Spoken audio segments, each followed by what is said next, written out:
For all voters in Portmore St. Catherine, long-standing community activist Howard Hamilton has a crystal clear message. He wants you to vote for him to become the next mayor of Portmore and the first one to be elected as an independent candidate. I'm saying come out, let your vote count. We are calling on the undecided. We are calling on the uncommitted.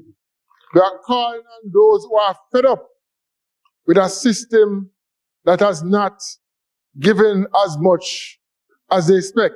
Some people expect the mayoral election on February 26, 2024 to be won by candidates representing either of the island's two major political parties, the Jamaica Labour Party JLP and the People's National Party PNP.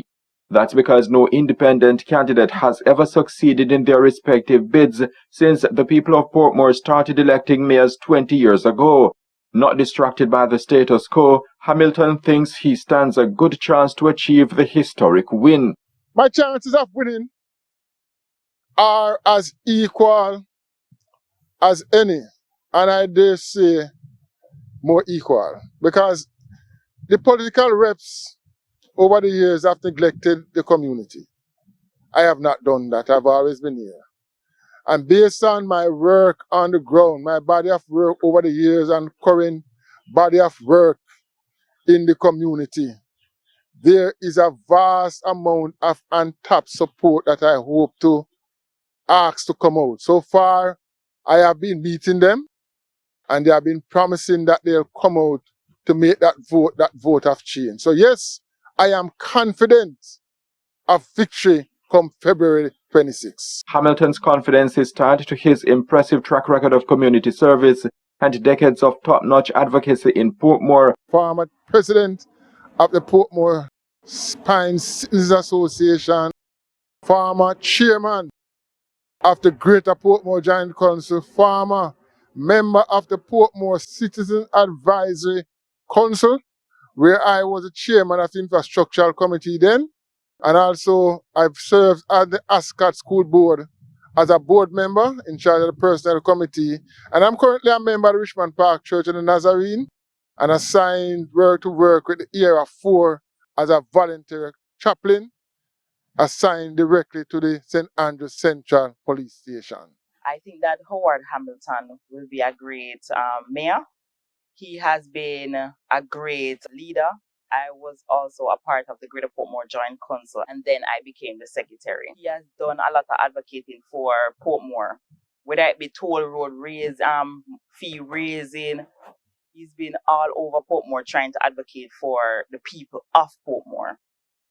Also, he's always advocating for the youth. Anything coming up that is empowering to the youth, he's always there trying to say push. And he also is a great JP. To tell you the truth, he's the only JP you see leave them yard and come in my yard, come sign a paper. There's none other. Hamilton's advocacy, all in the interest of residents, has been a constant in all massive developments that have taken place in modern Portmore, from the designation of the community as a municipality to the construction of the Portmore-linked toll road. And now that the Andrew Holness government is pushing for Portmore to become the island's 15th parish, Hamilton thinks his election to the post of mayor would be most timely, partly to ensure that parties and politics does not take precedence over the interest of residents. With the parish coming, we believe that when that time comes, the citizens of Portmore should have someone sitting at that table when the decision is being made. I, my Portmore citizens, am volunteering myself to be that person, to continue representation on your behalf.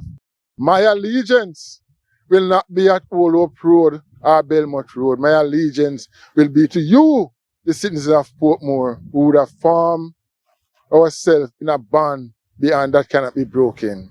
Whatever the odds we are going through, I'm sure, based on the support that have been seen on the ground, I believe that once the voters come out, the transformation will take place, and we will have Howard Hamilton as the first independently elected mayor in Portmore. I do believe an independent candidate can, because there are some factors that we need to bear in mind.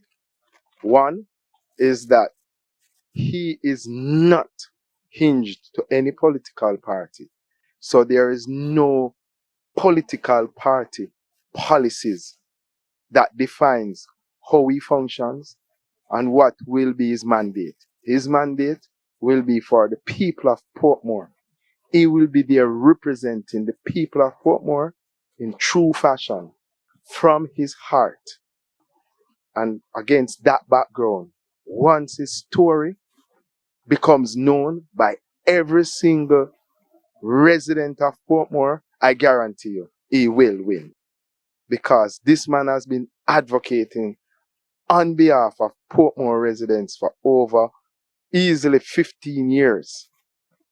I guarantee you that he will provide Portmore people with the kind of representation that is allowed within the confines of his authority as mayor of Portmore. This might be the very last opportunity that we as the citizens of Portmore have to directly elect a mayor. Hamilton said he is not pleased with the performance of the PNP and JLP members who have been elected so far to serve as mayors of Portmore. Among them is the incumbent Leon Thomas, who is a member of the PNP. Though he wants to see the back of the incumbent mayor, Hamilton does not think the JLP candidate Markland Edwards is the suitable replacement, and that's where he comes in. So I'm giving all my 20 years of experience. I'll be bringing that to the table because I would have seen the neglect, the non-representation, the non-appearance, the missing in action of our political representatives who have taken us for granted. And I said, if not now, when? I have no intention of being a part of the two political parties. My only intention is to represent the people. I would want the community of Portmore to support Mr. Hamilton wholeheartedly because of his vision for Portmore over the last 20 odd years, and I think would be a proper mayor. Personally, yeah, I think Mr. Hamilton as an independent candidate can win because of the support in Portmore. It's not from today, but from the Giant Council, all of those different bodies. You know, he always stood by his belief and the people, what the people demands of him. He always try his best to deliver to the people. Accountability will be paramount because there's too many things happening in the community that you're not aware of. Transparency, too many things happening that have been hidden. Development going left, right, and center. Nobody seems to know what is happening. There's no answer. There's no town hall meeting being held by the current governors in the municipal council. We want to put that one in because we built this community on citizens' participation.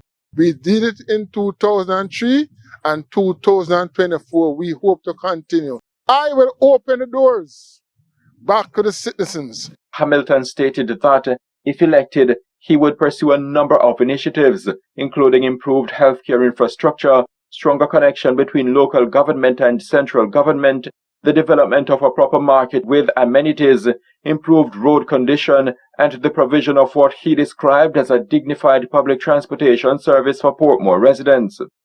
My ascension to the mayoral office, the first thing that we will go about embarking is to ensure that the citizens group are represented at the council. The second thing that we look at, we'll be asking the powers that be, the highway operators, the Highway 2000, we'll be sitting with them to negotiate how we can benefit from between 5 to 10% of their daily revenue to assist in our upkeep of our interior roads in Portmore. 3, the Portmore Youth Information Center will have to be reopened. The sport complex in Greater Portmore, which has sat there for many years and maintained, will have to be rehabilitated, fixed up, and hand it over to a management committee that will manage this day-to-day affair so that our youths, our people have somewhere to recreate themselves. Of course, when we get a parish, our councillors also will have more time to spend in Portmore, and so the town hall meetings will be coming to ensure that the citizens shall no longer say that don't see my MP from him get elected. That will be a thing of the past. We'll be having town hall meetings, regular town hall meetings to discuss the budgets at the municipality and how do we go forward. Mr. Hamilton, let me tell you something. Unfortunately, I am not in a position to reel off the level of advocacy that he has been providing. He has been one of the main supporters of promoting and ensuring that the implementation of the toll road was done in a manner that would be more beneficial to all Portmore residents. When the toll road was coming into play, let me tell you something. It was not done properly. And it was an abuse to Portmore citizens. Howard Hamilton was there for us. Howard Hamilton stood toe to toe with all the political representatives, all the money-hungry implementers of the toll road, and he defended Portmore citizens. Then let's go further. When it was time for Portmore to become a parish, he was also there. He was one of the main and loudest voices that insisted that Portmore deserved the right to be able to vote for the mayor, for Portmore mayor. He was one of the main advocates, not the only, but trust me, one of the main. And I mean, he has been an advocating person in Portmore for years. I mean, he was former president of Portmore Pines community. Advocacy is the natural part of this man's life. Representation and service. I promise you, he will carry that forth to his office as mayor. Hamilton stated that despite resource constraints, he's pleased with how his campaign has been unfolding. And so as we go forward, we're asking you, citizens of Portmore, a vote for Howard Hamilton is a vote for Portmore. I'm asking you to come out. Let your voice be heard. Let your vote count. Have a heart. Vote Howard. Thanks for watching this episode of Know Your Candidates.